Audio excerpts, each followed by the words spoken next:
大家好，今日去吊燈籠、甲塘、荔枝窩同鎖羅盆。首先喺烏蛟騰出發，先上吊燈籠，之後行甲梅古道落甲塘，再去荔枝窩，去埋鎖羅盆、榕樹坳去谷埔，最後經鳳坑出鹿頸完成行程，全程14公里。喺大埔墟站巴士總站搭275R 巴士嚟到烏蛟騰。落咗車之後，向住印洲塘郊遊徑嘅方向行。行入嚟好快就見到分岔路，右邊係去新娘潭同上船灣淡水湖郊遊徑。期待下次再嚟到呢個位置起步，係行橫湖出嘴去魔鬼手。今日就行住左邊嘅印洲塘郊遊徑方向先。行到呢一間嘅私人住宅，左邊有個公廁可以做上山前嘅大小事。解決完就行右邊嘅印洲塘郊遊徑，再向九擔租嘅指示牌方向行。行到呢度見到第一個印洲塘郊遊徑標距處 C2701。如果唔想上吊燈籠嘅話，可以沿印洲塘郊遊徑經三馬村去荔枝窩。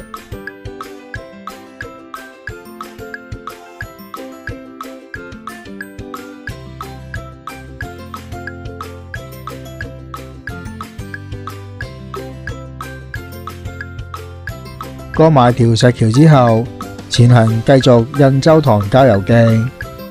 去吊燈籠嘅就靠左轉上呢條泥山古道。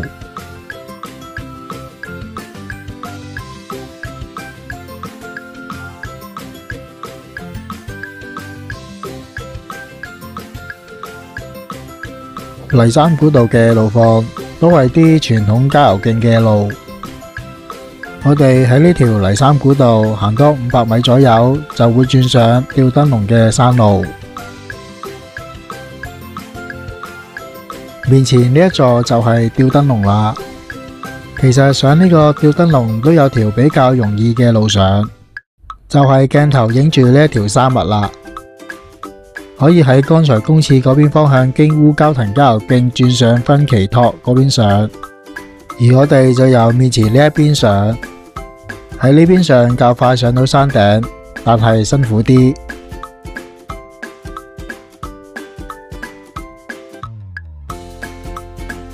上埋石級路之後，留意左邊有條明顯嘅上山路上吊燈籠。繼續沿泥山古道走嘅都可以去到三馬村。一轉咗上吊燈籠山頂嘅路，路況馬上唔同晒。初段嘅路兩旁都比較多雜草，但路碑都仲見得到嘅。斜度同攀升嘅幅度尚未算話好斜。上吊燈籠嘅山頂主要有4條山徑可以上落，比較容易上嗰條剛才提過就係經芬奇托嗰邊上。第二條係而家上緊呢一條啦。另一條同而家行緊嘅路況差唔多，係喺三馬村附近嘅。仲有一條就係甲梅古道，呢條係最難上落嘅嗰一條。陣間我哋要去荔枝窩嘅方向，喺甲梅古道經甲塘去荔枝窩係最近嘅。條山路我哋應該都應付得到嘅，到時落山時再影俾大家睇下路況下。好，講返而家嘅路況，轉咗入嚟上山頂嘅路，距離山頂行咗大約1/4。由最初嘅泥路，慢慢開始要行啲涌溝同石路，而啲石頭仲越嚟越大嚿，越嚟越大級，有啲大嚿到要手腳並用。上其實就唔係話太難，可以慢慢上。相反落嘅就真係要好小心啦。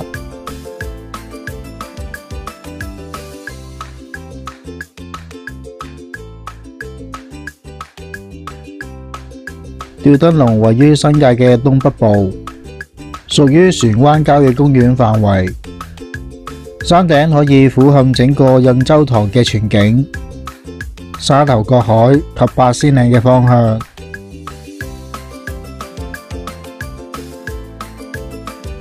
上到嚟一大堆嘅石陣，就差不多到高海拔416米嘅吊燈籠。用咗1個鐘頭嘅時間上到嚟山頂，望到整座嘅八仙嶺一個一個嘅山峰，仲有環湖徑嘅馬頭峰、赤馬頭、雞仔塘同三台頂。遠望仲見到馬鞍山，突高咗嗰度好似係跌死狗。鳳凰頭、鳳凰尾，最尾嗰度應該係魔鬼手啦。下面就係印洲塘啦。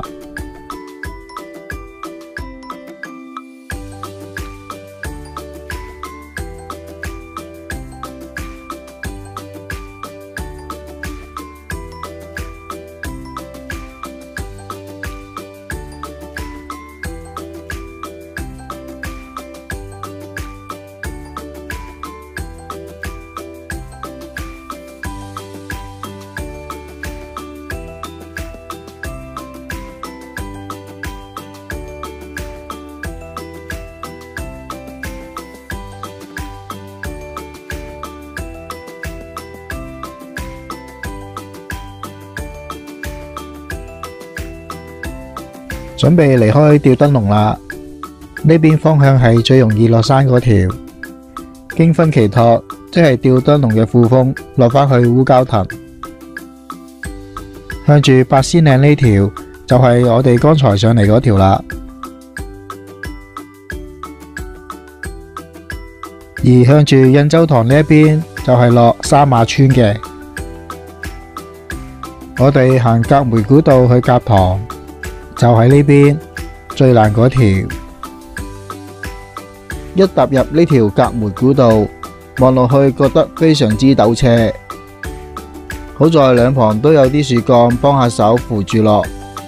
不過呢度長期太陽都照射唔到，所以都有啲濕滑。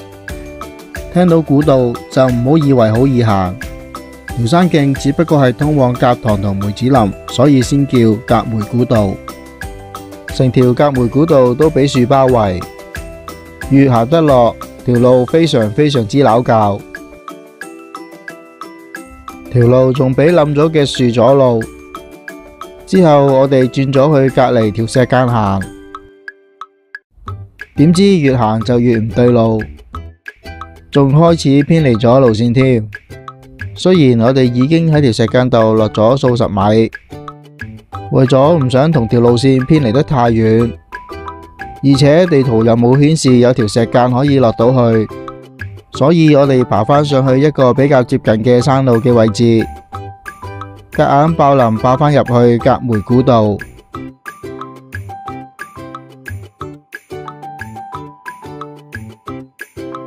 其實跟返條山路行都唔係好清晰，都係不停咁睇住行山地圖，唔好再偏離得太遠而又行得就落啦。行呢條甲梅古道真係有經驗人士陪同先好行，條路難行又未算得話好難行，係好容易迷路。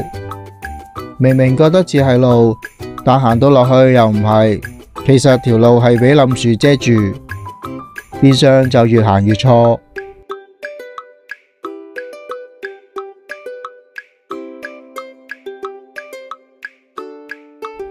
望住地圖行，差唔多行到落去甲塘，我哋見到條絲帶，即係我哋冇行錯路。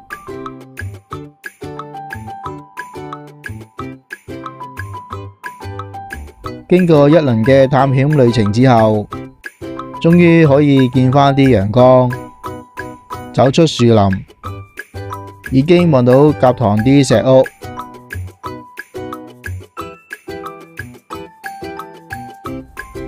甲塘村係一條范氏客家村落，已經有120年嘅歷史。喺村內有間叫發記士多，屋外牆身畫咗幅壁畫。士多有新鮮焗製嘅手工麵包，有菠蘿包、腸仔包等等。剛才喺吊燈籠咁辛苦行落嚟，喺度食個包唞下先啦。如果大家想嚟呢度嘅話，但又唔想上吊燈籠，咁喺三馬村經荔枝窩行入嚟都一樣可以。我覺得個腸仔包喺度食特別好食。之後睇返資料，原來法傑士多阿發哥後生嘅時候曾經係外國嘅麵包師傅，亦喺香港一間西餐廳嘅麵包師。佢有咁多年做包嘅經驗，加上以柴火烘焙啲麵包，所以個包好食得嚟，亦帶一種獨特地道嘅風味。好，唞夠我哋離開甲塘，前往荔枝窩。而家行緊呢條路叫麗甲古道，途中會經過梅子林，都係一條客家村落。我哋就冇行入村去睇，不過行呢條麗甲古道，見到有好多關於梅子林嘅復修同保育嘅計劃，例如開設鄉村未來生活體驗館嘅宣傳，鼓勵公眾與村民一齊互動，仲有客家生活體驗，配合活動俾參與人士透過體驗學習客家文化、地質生態等。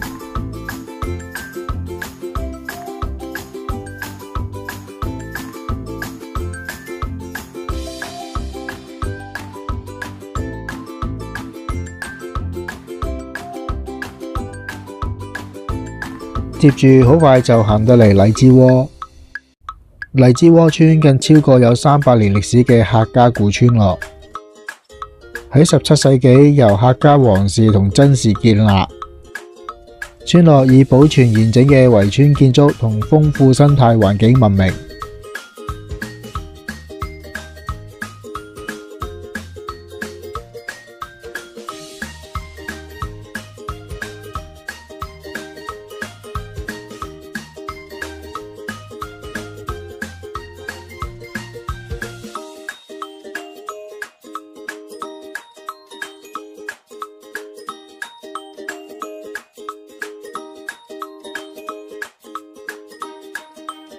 喺荔枝窩嘅大空地，綠色欄杆係去三馬村嘅方向，即係話由烏蛟騰唔想吊燈籠嘅，就會由呢度過嚟。相反，返烏蛟騰都係一樣咁行。我哋去鎖羅盆就出碼頭嘅方向，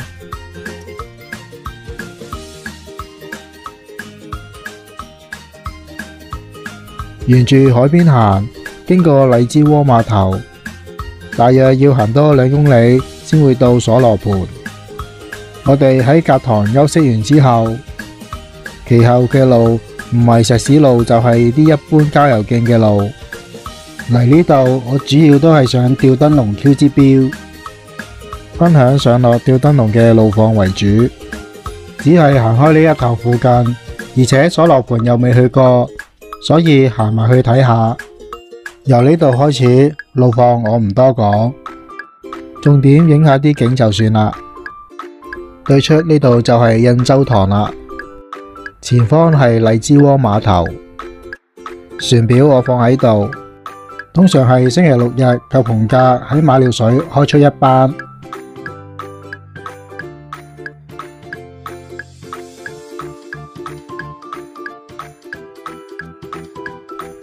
趁行緊去鎖羅盆，就講下鎖羅盆嘅故事。聽到鎖羅盆3個字，係咪會諗起猛鬼傳說呢？傳聞全村村民一夜之間全部消失。行山行到鎖羅盆時，指南針失靈，又有名男子行山後失蹤。揾返之後，多處受傷、重傷不治等。亦傳聞有行山客經過鎖羅盆，俾鬼嚇到而在此心臟病發死亡。真實嘅情況係喺50年代，鎖羅盆曾經有70戶居民居住，非常繁盛，以種植農作物及捕魚為主。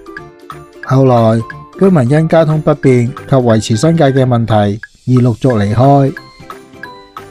近年有啲村民都會返嚟清理下雜草，同喺門嘅兩邊貼上門對，增添朝氣。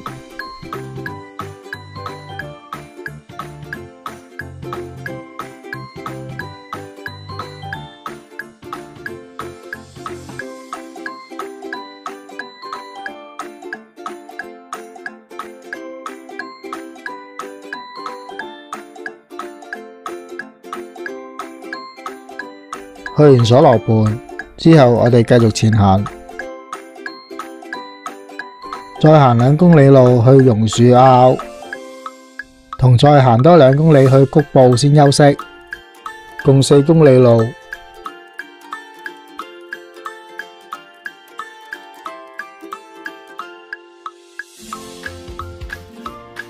榕樹坳村喺日佔時期曾經俾日軍駐地，之後就喺1970年至1980年代，英軍都曾經喺度駐紮，其後村民逐漸撤離，村落同時又荒廢。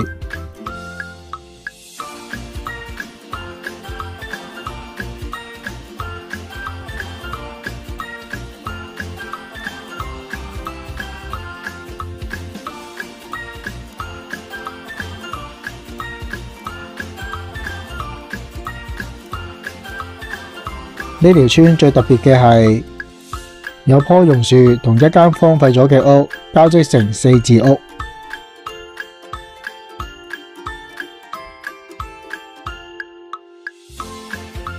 至於谷埔都係一條客家嘅村落，但姓氏就遍佈全村，有宋、楊、鄭、李、何、曾同吳氏。之後我哋行去鳳坑，鳳坑鄰近沙頭角海，仲可以望到對面深圳嘅鹽田區。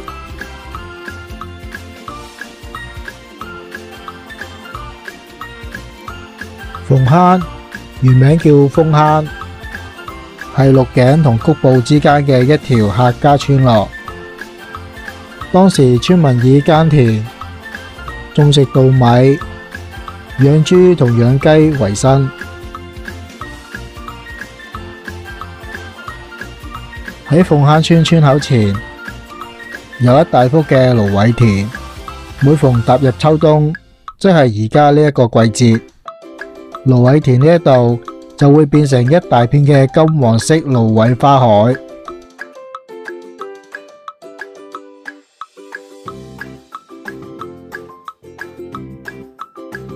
最後我哋喺呢個位置行多20分鐘就出到鹿頸，之後沿車路行出新娘潭路，再向右行，就可以乘搭56K 專線小巴返粉嶺站。今日行咗14公里，用咗7個鐘頭完成行程。好啦，下次見。